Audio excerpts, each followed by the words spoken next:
Mayo Siblan 22 pungnan, si Arina Sabalenka ay pumasok sa Campo Centrale sa Roma at natalo. Tinalo ni Sorana Chistia, isang 3x6 taong gulang na veterano ng Romania na nasa ika-26 na ranggo sa mundo, ang world number 1 266375.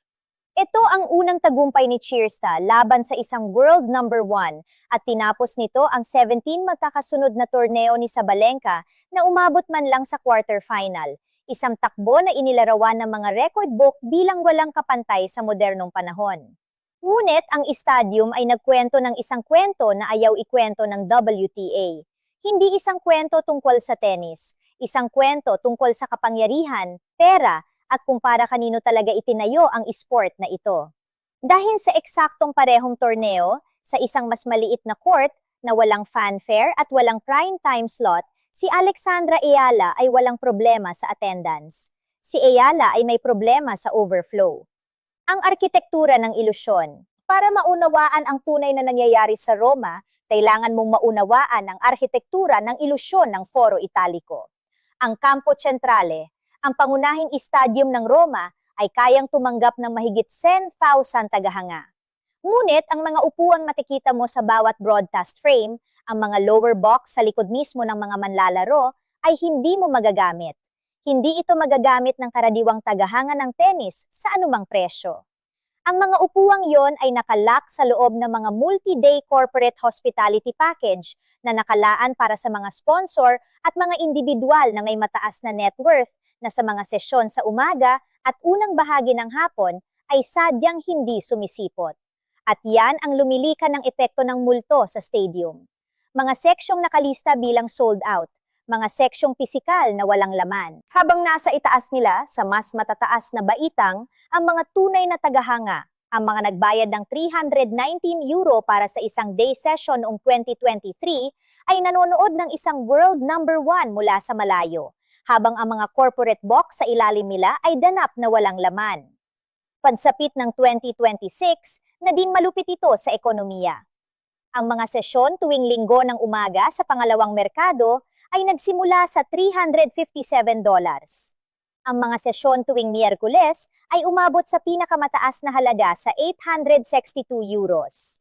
Ang isang tiket para sa single finals ay umabot sa $1,740. Hindi yan ang mga presyo para sa isang sport na nagsisikap na palakihin ang mga manonood nito. Yan ang mga presyong nagsisilbing pader. Ngunit ang mga bakanteng upuan ay hindi lamang tungkol sa corporate hospitality.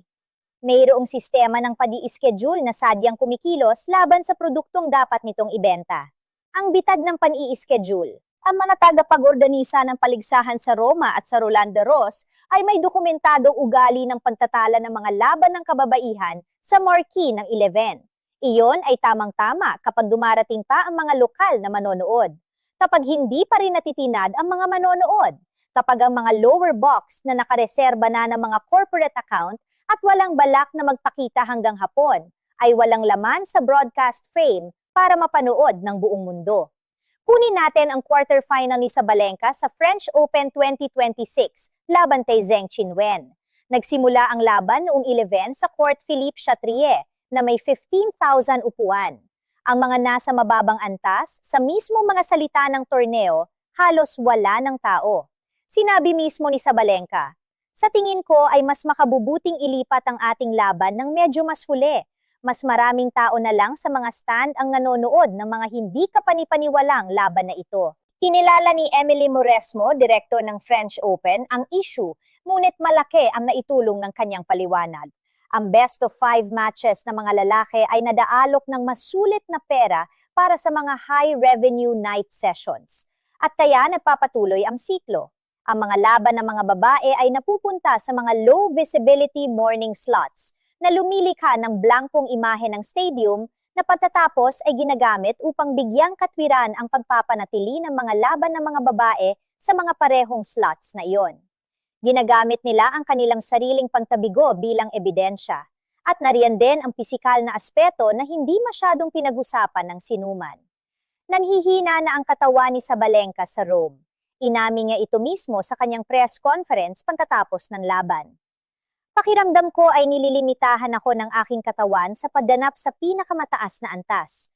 Malamang na ang ibabang bahagi ng aking likod na konektado sa balakang ang medyo naglilimita sa akin sa aking buong rotasyon. Sumailalim siya si medical timeout habang naglalaro. Hindi natapos ng world number 1 ang kanyang buong rotasyon sa clay, ang ibabaw na nagbibigay ng pinakamatinding pisikal na presyon sa mismong mga kasukasuang iyon. Kapag ang world number 1 ay pisikal na hindi makapaglaro sa pinakamataas na antas, bumababa ang enerhiya. Hindi yon krisis sa kakayahang makipagkumpetensya. Iyan ay pisika at medisina. Ngunit ang imahe, isang hindi pangkaraniwang pabaya na pagganap sa loob ng isang estadium na puno ng mga bakanteng upuan sa korporasyon, ang siyang ikinalat sa social media. At habang kumakalat ang imaheng yon, may nangyayari sa ibang korte sa parehong torneo na walang anumang infrastruktura na handa ang WTA para pang-asiwaan. Ang kababalaghan sa EALA. Si Alexandra Eala ay world number 42, ang unang Pilipina na nanalo ng Grand Slam Junior Singles title at produkto ng Rafael Nadal Academy. Wala siyang problema sa pagbebenta ng tiket. May krisis sa logistics si Eala. Sa mga sesyon ng pagsasanay sa Foro Italico noong Mayo 2026, nagsiksikan ang mga tagahanga sa paligid ng korte para lang panuurin siyang mag-ensayo. Kinikilala siya ng mga lokal na manonood sa pangalan niya, ang Pilipina, si Eala. Hindi dahil sa kanyang ranggo, hindi dahil sa kanyang mga resulta, kundi dahil sa kung sino ang kanyang kinakatawan. Walang kampanya sa marketing sa likod nito, walang promosyon, puro natural na pambansang pagmamalaki. At hindi na ito bago. Sa 2026 Australian Open, kinailangang sumpin din ng tuluyan ng mga organizer ng paligsahan ang pagbebenta ng mga ground pass. Ang dami ng mga Pilipinang taga-suporta na pumipila para makita si Eala sa isang panlabas na court ay naging isang panganib sa kaligtasan. Ang mga ground pass, mga tiket na idinisenyo para sa mga taong kaswal na naglalakad sa panitan ng mga court, ang naging pinakamainit na pinagtatalunang bagay sa buong venue. Nakadokumento ang mga numero. Sa Dubai 2026, ang mga laban ni Eala ay nadulot ng 48% na pantaas ng benta ng tiket sa linggo ng kababaihan kumpara sa nakaraang taon, na direktang kinumpirma ng direktor ng torneo na si Sala Tahlak. Mas nabenta ang kanyang mga laban kaysa sa semifinals at finals na nantampok sa mga kilalang manlalaro sa top 10 tulad din na Jessica Pegula at Elina Svitolina. Pagtatapos sa Indian Wells 2026, ubos ang mga tiket para sa kanyang ikalawang round na laban sa loob ng, at ito ay isang dokumentadong bilang 60 segundong walang tiket. Walang babala, walang countdown, 60 segundo. Pawanghayagang sinabi ng mamamahayag na si Jose Morgado ng dating kampeon ng Grand Slam na si Kim Clijsters at Novak Djokovic na si Eala ang may bigat ng isang bansa. Inamin mismo ni Djokovic, hindi ko pa nakita ang logistic ng madla na umabot sa ganong antas para sa isang manlalaro na naghahangad pa rin ng kanilang unang pangunahing titulo. Totoo at masusukat ang kultura ng mga tagahanga na nagtutulak dito.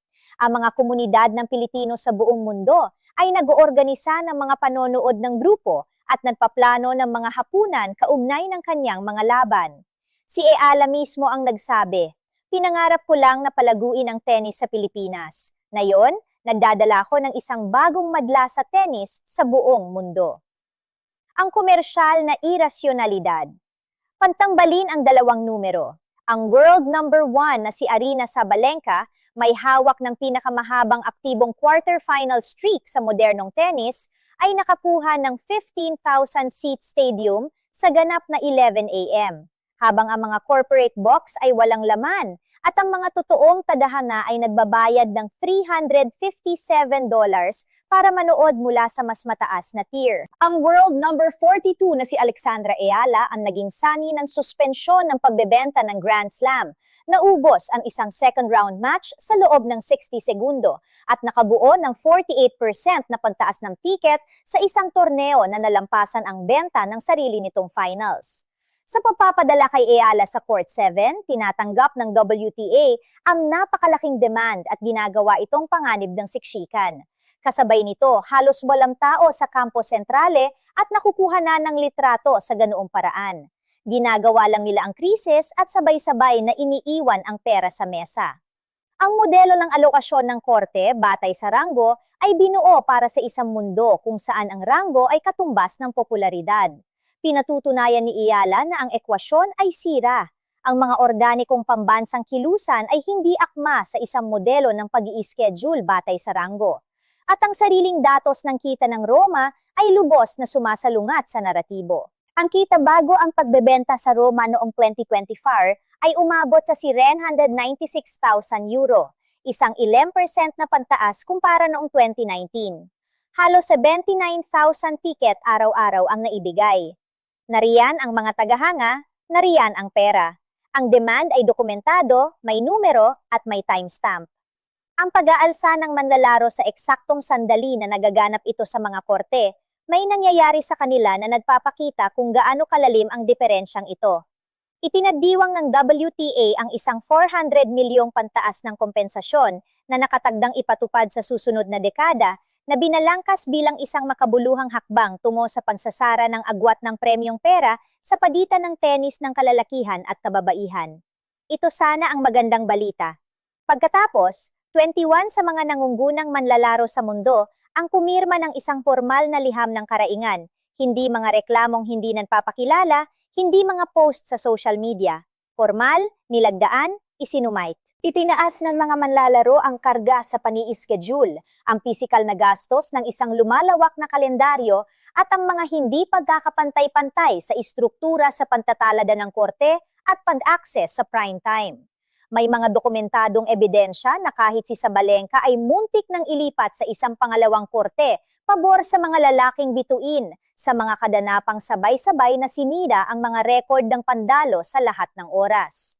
Ang world number 1 ay muntik ng maitulak sa isang pangalawang korte habang sinisira ang mga rekord ng torneo. Isinalaysay ng Miami 2024 ang kabilang padig ng kwentong yan. Ang Sabalenka versus Coco Gauff final ay umani ng 16,830 tadahanga, isang ganap na suki. Hayagan na binatikos ng direktor ng torneo na si James Blake, ang inilarawan niya bilang isang sinasadyang estratehiya sa maling impormasyon na binabanggit ang mga pangkabigo sa pag-i-schedule ng institusyon bilang patunay ng isang WTA na nasa krisis. Ang opisyal na datos at ang mga headline na clickbait ay nakaturo sa ganap na magkasalungat na direksyon. Hindi nananatiling tahimik ang mga manlalaro. Direktang sinabi ito ng isang nangunggunang manlalaro. Pakiramdam ko ay nasa amin ang palabas. Kung wala kami, walang magiging paligsahan at hindi ito magiging ganoong libangan. Dagdag pa ng isa, sa isang punto magbo-boycott kami. Iyon lang ang magiging paraan para ipaglaban ang aming mga karapatan. Ang mga solusyon sa Band-Aid. Noong Hunyo 8, 2026, inanunsyo ni Emily Moresmo ang isang formal na debrief upang matugunan ang problema sa mga bakanteng upuan bago ang season ng 2027. May plano ring maglagay ng bubong para sa Foro Italico pansapit ng 2027. Parehong ipinakita bilang makabuluhang pag-unlad. Ngunit ang bubong ay hindi nagtatakda ng ika-11 ng umaga na schedule. Hindi muling isinusulat ng isang debriefing ang istruktura ng kontrata ng corporate hospitality. Ang mga sagot sa istruktural na infrastruktura ay hindi maaaring lutasin ang isang problema sa pilosopiyang pangkomersyo. Ang mga tanong na talagang nangangailangan ng kasagutan ay nananatiling walang sagot. Bakit pinapayad ang maupo ng walang laman ang mga upuan ng corporate hospitality sa broadcast frame? Bakit inuuna ng modelo ng pag-i-schedule ang prime time ng mga lalaki kaysa sa dokumentadong kahilingan ng mga kababaihan? Bakit ginadamit pa rin ang isang sistema ng alokasyon ng korte na nakabatay sa ranggo gayong malinaw na nabigo ito sa komersyo? Ang WTA ay may datos. Rome 2024, Dubai 2026, Indian Wells 2026, Miami 2024. Mayroon silang 21 na nilagdaang liham ng manlalaro. Nasa harap nila ang pinakamalinaw na commercial case study na nasa harap nila si Alexandra Ayala. Isang world number 42 na naubos ang mga venue sa loob ng 60 segundo at pinilit ang mga Grand Slam na suspindihin ang pagbebenta ng ground pass. Isang world number 1 na naglalaro sa isang ghost stadium dahil ang sistema ay nakabatay sa corporate hospitality at prime time ng mga lalaki. Ang ghost stadium ay hindi ebidensya ng mababang demand. Ito ay gawa mismo ng mga manlalaro. Ang pinakamalaking komersyal na oportunidad sa women's tennis na yon ay organic at national, hindi batay sa ranggo at gawa mismo ng mga manlalaro. Alam ito ng mga manlalaro. Ipinapakita ito ng datos. Ang sariling mga numero ng kita ng tour ay sumasalungat sa naratibong isinusulong. Dahil sa ngayon, ang pinakamalaking problema ng e-sport ay hindi ang mga bakanteng upuan. Ito ay isang sistema na patuloy na pinupuno ang mga ito ng mga maling tao at ini-schedule ang mga maling manlalaro sa harap nila. Nandyan ang mga tagahanga, nandyan ang pera, nandyan ang mga manlalaro. Ang tanging kulang ay isang tour na talagang ginawa para sa kanilang tatlo.